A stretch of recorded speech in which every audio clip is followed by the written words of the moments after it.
நவராத்திரியோட டே 1 இன்னைக்கு நைவேத்தியத்துக்கு ஹைகிரீவா மட்டி.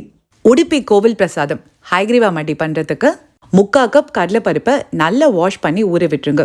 ஊறின கடலைப்பருப்பு 2.25 கப் தண்ணி விட்டு 5 விசிலுக்கு ப்ரெஷர் குக் பண்ணிட்டு கையில் மசிச்சிங்கன்னா மசியணும். 1/4 கப் தண்ணி 1.25 கப் வெல்லம் கொதி விட்டு கரைச்சிக்கோங்க. இதை வடிகட்டி கடலைப்பருப்பில் ஆட் பண்ணிட்டு 2 டேபிள் ஸ்பூன் நெய் விட்டு 10 நிமிஷத்துக்கு குக் பண்ணிட்டு 2 டேபிள் ஸ்பூன் நெய் 5 நிமிஷத்துக்கு அப்புறம் 1 டேபிள் ஸ்பூன் நெய் விட்டு திரும்பவும் 5 நிமிஷம் குக் பண்ணிக்கோங்க. பொங்கல் பதத்துக்கு சேர்ந்து வரும். அடுப்பை ஆஃப் பண்ணிட்டு 3 டேபிள் ஸ்பூன் நெய் சூடானோடனே 8 முந்திரி பருப்பை நல்லா ஃப்ரை பண்ணி கலர் மாறுற ஸ்டேஜில் 2 டேபிள் ஸ்பூன் திராட்சை, 1/4 டீஸ்பூன் கசகசா, 1/4 கப் ட்ரை கோகோனட் ஃப்ரை பண்ணிட்டு இதை வெந்த சென்னாவோட ஆட் பண்ணி 1/4 டீஸ்பூன் ஏலக்காய் தூள் போட்டு லோ ஃப்ளேமில் 2 மினிட்ஸ்க்கு குக் பண்ணிங்கன்னா டேஸ்டியான ஹைகிரீவா மட்டி ரெடி. ட்ரை பண்ணி பாருங்க. நவராத்திரியோட டே 1 இன்னைக்கு நைவேத்தியத்துக்கு ஹைகிரீவா